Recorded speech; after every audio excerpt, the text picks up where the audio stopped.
चमार जाति का इतिहास। इस वीडियो में आपको चमार जाति की उत्पत्ति, इतिहास, जनसंख्या, चमार जाति का पेशा, इन सब के बारे में हम आपको बतलाएंगे। पहले हमारे इस चैनल को सब्सक्राइब, लाइक, शेयर और कमेंट जरूर करें। चमार भारतीय उपमहाद्वीप में पाया जाने वाला एक दलित समुदाय है। दलित का मतलब जो लोग दबाए गए हैं, प्रताड़ित किए गए हैं, शोषित किए गए हैं या जिनके अधिकार छीन लिए गए हैं। ऐतिहासिक रूप से उन्हें जातिगत भेदभाव और अस्पृश्यता का दंश भी झेलना पड़ा है।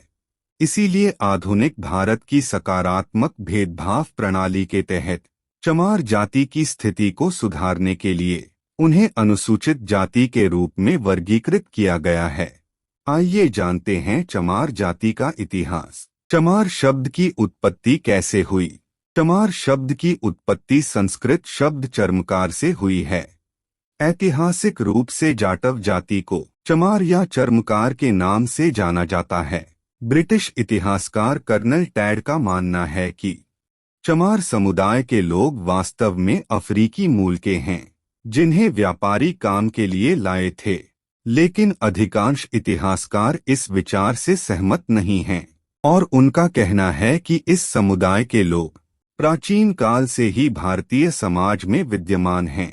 डॉ विजय सोनकर ने अपनी पुस्तक हिंदू चर्मकार जाति, स्वर्णिम गौरवशाली राजवंश का इतिहास में लिखा है कि चमार वास्तव में चंवर वंश के क्षत्रिय हैं। उन्होंने अपनी किताब में लिखा है कि ब्रिटिश इतिहासकार जेम्स टॉड ने राजस्थान के इतिहास में चंवर राजवंश के बारे में विस्तार से लिखा है। सोनकर ने अपनी किताब में लिखा है कि विदेशी और इस्लामिक आक्रमणकारियों के आने से पहले भारत में कोई मुस्लिम, सिख और दलित नहीं थे, लेकिन आंतरिक लड़ाई के कारण वे क्षत्रिय समुदाय से अलग हो गए और उनकी गिनती निचली जाति में होने लगी। यहाँ यह बताना जरूरी है कि इस बात का जिक्र किसी ऐतिहासिक किताब या ग्रंथ में नहीं है, इसलिए यह शोध का विषय है। अगर हम भारत के राज्यों की बात करें तो 2001 की जनगणना के अनुसार उत्तर प्रदेश में चमारों की आबादी लगभग 14% और पंजाब में 12% है। अन्य राज्यों में चमारों की जनसंख्या इस प्रकार है: राजस्थान में 11%, हरियाणा में 10%, मध्य प्रदेश में 9.5%, छत्तीसगढ़ में 8%, हिमाचल प्रदेश में 7%, दिल्ली में 6.5%, बिहार में 5% और उत्तरांचल में 5%। इसके अलावा जम्मू कश्मीर, झारखंड, पश्चिम बंगाल, गुजरात आदि में भी उनकी अच्छी आबादी है। भारत और नेपाल में रहने वाले अधिकांश चमार हिंदू धर्म के अनुयायी हैं।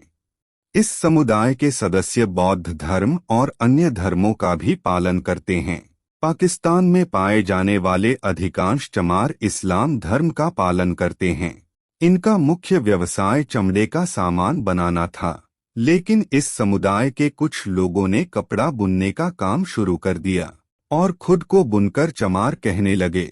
यद्यपि इतिहासकार रामनारायण रावत का मानना है कि चमार जाति चमड़ा बनाने के पारंपरिक व्यवसाय से जुड़ी थी, लेकिन ऐतिहासिक रूप से वे कृषक थे। हालांकि बदलते समय के साथ मौजूदा स्थिति में यह कहना उचित नहीं होगा कि इस समुदाय के लोगों का पेशा कृषि या चमड़ा व्यवसाय तक ही सीमित है। आज आप इस समुदाय के लोगों को कला, खेल, साहित्य, शिक्षा, चिकित्सा, उद्योग, व्यापार, प्रशासनिक सेवा, राजनीति आदि सभी क्षेत्रों में अपनी सफलता का झंडा बुलंद करते हुए देखेंगे।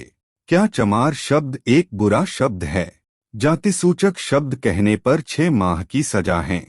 एक बात बता दें कि चमार शब्द का इस्तेमाल हम जानकारी देने के लिए कर रहे हैं, लेकिन आम तौर पर इस शब्द का इस्तेमाल दलितों के लिए अपमानजनक शब्द के तौर पर किया जाता है। इसीलिए माननीय सर्वोच्च न्यायालय द्वारा इसे जातिवादी गाली की श्रेणी में रखा गया है। इसलिए इस शब्द का प्रयोग सावधानी से करें, अन्यथा आपको अनुसूचित जाति एवं अनुसूचित जनजाति अधिनियम 1989 के उल्लंघन के मामले में दंडात्मक कार्रवाई का सामना करना पड़ सकता है। चमार रेजिमेंट चमारों की वीरता का प्रतीक है। इस रेजिमेंट का गठन 1 मार्च 1943 को द्वितीय विश्व युद्ध के दौरान अंग्रेजों द्वारा किया गया था। रेजिमेंट को कोहिमा की लड़ाई में महत्वपूर्ण भूमिका के लिए सम्मानित किया गया। अंग्रेजों ने जापानी सेना से मुकाबला करने के लिए इस रेजिमेंट का गठन किया था, जो उस समय सबसे शक्तिशाली मानी जाती थी।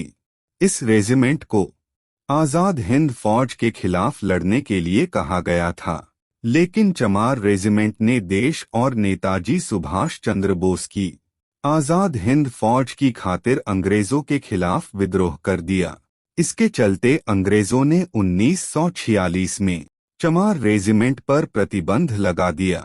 2011 के बाद राजनेताओं और दलित समुदाय के लोगों ने मांग की है कि चमार रेजिमेंट को फिर से पुनर्जीवित किया जाना चाहिए, जिससे इस समुदाय का मनोबल बढ़ेगा और साथ ही यह देश की सुरक्षा में महत्वपूर्ण भूमिका निभा सकेगा। आइए अब चमार जाति के कुछ महत्वपूर्ण लोगों के बारे में जानते हैं, जिससे यह स्पष्ट हो जाता है कि महानता जन्म से नहीं बल्कि कर्म से आती है। रविदास रैदास वह मोची थे, जूते बनाते और उनकी मरम्मत करते थे। समाज की भाषा में उनकी जाति चमार कहलाती थी, लेकिन राम और गोविंद का प्रेम ऐसा था कि रैदास नाम भक्त का पर्याय बनता जा रहा था। यहाँ तक कि कबीर जैसे महान संत ने भी कहा है कि रविदास संगीत के संत हैं। बाबू जगजीवन राम भारत के पहले दलित उप प्रधानमंत्री और वरिष्ठ कांग्रेसी राजनीतिज्ञ थे। वह 24 मार्च 1977 से 28 जुलाई 1979 तक भारत के उप प्रधानमंत्री रहे। इसके अलावा वह केंद्र सरकार में रक्षा मंत्री, कृषि मंत्री, परिवहन और रेल मंत्री भी रहे। कांशीराम को किसी परिचय की आवश्यकता नहीं है। वह बहुजन समाज पार्टी के संस्थापक थे। उन्हें बहुजन नायक के नाम से भी जाना जाता है। उन्होंने जाति व्यवस्था के विरुद्ध आवाज उठाई और समाज सुधार का कार्य किया।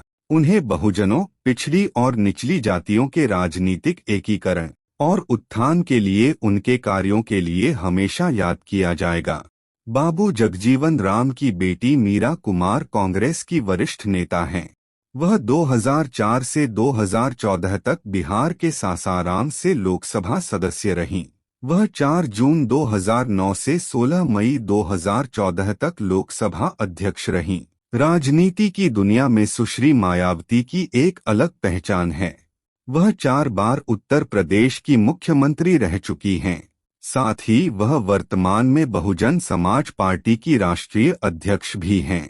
अगर आप लोगों का यह वीडियो अच्छा लगा हो तो मेरे इस चैनल को सब्सक्राइब जरूर करें। साथ ही आप सभी लोग बाबा साहब को दिल से प्यार करते हैं तो कमेंट में जय भीम जरूर लिखें।